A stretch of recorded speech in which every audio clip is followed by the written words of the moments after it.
ایک بڑی عابدہ، حدیث میں یہ بھی ہے، ایک بڑی عبادت گزار خاتون تھی، اس کے پاس ایک بلی تھی، اکثر میاؤ میاؤ کر کے اس کی نماز میں خلل ڈالتی تھی، اس کی عبادت میں خلل پیدا ہوتا تھا۔ اس نے کیا کیا کہ اس نے اس بلی کو ایک بند کمرے میں یا کسی پنجرے میں بند کر دیا، اور پھر وہ بجلی نہ کھانا دیا نہ پانی دیا، یہاں تک کہ پیاس سے وہ بلی مر گئی۔ بڑی عبادت گزار، نمازی، روزے دار، شب بیدار، تہجد گزار۔ اللہ تعالیٰ نے کہا کہ تو نے میری بلی کو مارا ہے، تیرا حشر جہنم ہے۔ تو اللہ تعالیٰ تو رحیم بھی ہے، کریم بھی ہے، جبار بھی ہے، قہار بھی ہیں، غصہ والے بھی ہیں، رحمت والے بھی ہیں۔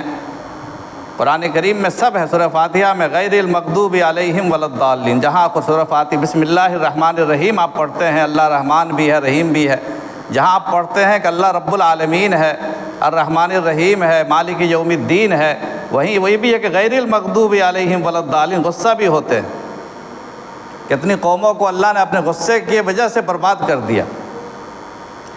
تو یہ عام دنوں کا دستور ہے، لیکن جب رمضان شروع ہوتا ہے اللہ فرماتا ہے کہ میں اپنے غصے کے دروازے کو بند کر دیتا ہوں۔ چانچہ جہنم بھی بند کر دیا جاتا ہے، جہنم بھی بند، سارے دروازے بند، غصہ بھی بند، میری رحمت کا دروازہ کھل گیا۔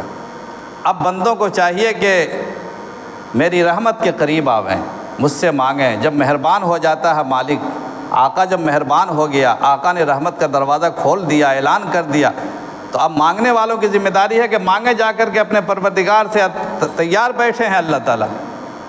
تو پہلا عشرہ رحمت کا ہے، اللہ نے اعلان کر دیا میری رحمت کا عشرہ شروع ہو چکا ہے، میں رحیم ہوں، میں مہربان ہوں، میں رحمان ہوں، میں کریم ہوں، میں دینے والا ہوں، میں فیاض ہوں، میں سخاوت والا ہوں، آ جاؤ بندو۔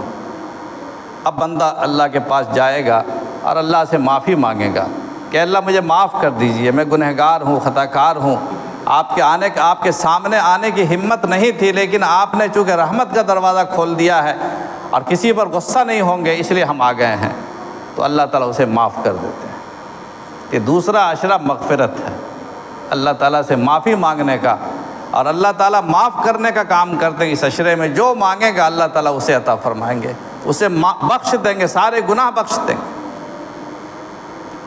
اب تیسرا عشرہ جب شروع ہوگا تو پھر بخشتے بخشتے بخشتے بخشتے بندہ معافی مانگتے مانگتے مغفرت چاہتے چاہتے جب انسان جنت کا مستحق ہو جائے گا تو اللہ کی طرف سے اعلان ہو جائے گا کہ فلاں فلاں بندہ جس نے مجھ سے مانگا تھا معافی، ہم نے سب کو جہنم سے برات کا اعلان کر دیا، جہنم سے نجات کا پروانہ ہم نے اس کو عطا فرما دیا۔